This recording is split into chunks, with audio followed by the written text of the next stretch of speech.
Tuituia, uia mai rā koutou tātou I tēnei pō. Kia ora everybody, it's Che Wilson here from Te Pai Waho, connecting to you tonight on this blustery, cold night through a number of different platforms. Nā reira tēnā koutou, kia ora tātou. Wow, it's freezing here in Tautahi and yeah, it's just maka chilly. Whea no. Tonight we're talking about the Riroriro, the grey warbler, and I'll hopefully remember to do a little tauparapara about the Riroriro. But what I wanted to cover is just a couple of things about this bird. And as the grey warbler, there's two little hokatauki that I wanted to cover. The first one is he riroriro tau kōpae. And so what that's talking about, he riroriro tau kōpae, is that it's the riroriro that looks after the nest.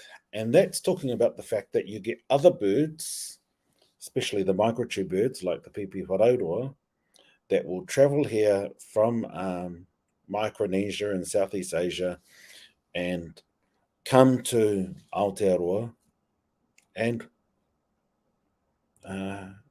come and dos in someone else's house. In this case, it's usually the riroriro nest, and the riroriro will then care and rear the pipi wharauroa until it's born and realizes that, hey, you don't look like me. You're not my baby. But then they still feed them after that. And so he riroriro tau kōpae is the riroriro that looks after the nest.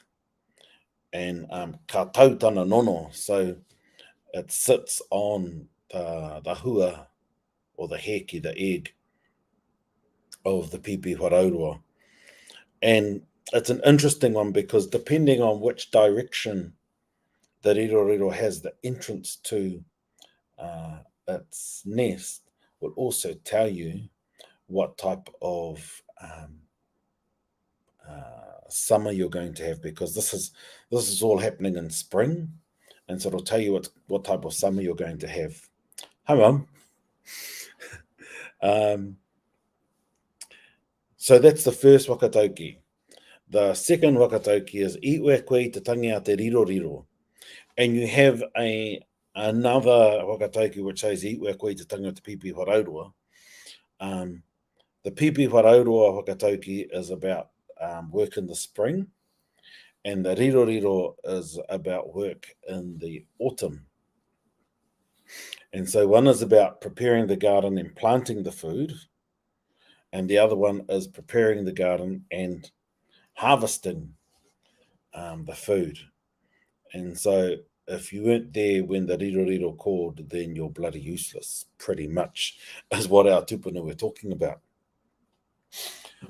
And the other neat thing about the riroriro is the riroriro will sing and make a lot of noise in spring as they become a lot more active after having a semi hibernation, and you'll just hear the riroriro, riroriro, riroriro, riroriro, riroriro, and that's where they get their name from, because the language is an onomatopoeic language, and so the sounds that our tupuna heard often are then the names of those animals, and especially the birds. And it reminds me of the tauparapara or the little toe, and it goes like this: Riroriro kau atu te riroriro I te rironga o hine takurua ki tōna hare. Te rapea ma ine raumati te tangi a te riroriro e whakatau atu riroriro kau atu riroriro kau atu riroriro kau atu e. And I like that just because it's a real play on the word riro and riroriro.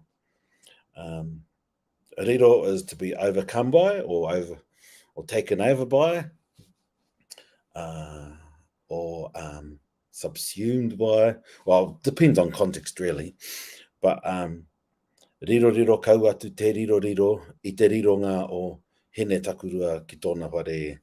As winter transitions or is taken over by the warm weather, Riroriro marches on in or flies on in. Riroriro kauatu, Riroriro kauatu, and its song is Riroriro kauatu, Riroriro kauatu. Tērā pia, mahine raumati, te tangi a te Riroriro e wakatau atu, and perhaps it is, as the winter maiden's gone, kōrero, perhaps it's the summer maiden who then welcomes the Riroriro, who will then sing its song, Riroriro kauatu, Riroriro kauatu, Riroriro kauatu e. It's just a cool, and especially if you understand the language, it's a cool play on the word riro. Katiake, that's the Riroriro, the grey warbler, and it'll be making, probably not too much noise in this weather, but yeah, it's getting ready to rest up, and once the Riroriro stops singing, the miro will start to sing a lot more, and that's telling you that the miro will be getting ready to fruit. So yeah, let's see how things go and what we talk about next week. I don't think we'll talk about the miro until we're getting closer to miro season, when the miro star is also up and bright. Katiake, e me I kauatu ana ki koutou, o ti rā ki tātou, me ngā uatanga, ngā maanatanga o te rā o te uia raukura, tatu atu ki a koe e koro e tuna, e kau e. The tuna are starting to migrate where I'm from. Nā reira, e kui, e koroma, e kau e. Mindful that they're going back, and especially our kuia, the biggest ones will be the kuia, and they'll all be going back to Te Rua I Hawaii to have their babies, and those babies will then return back. Ka te ake, tēnā koutou, rire hau, pai mārire.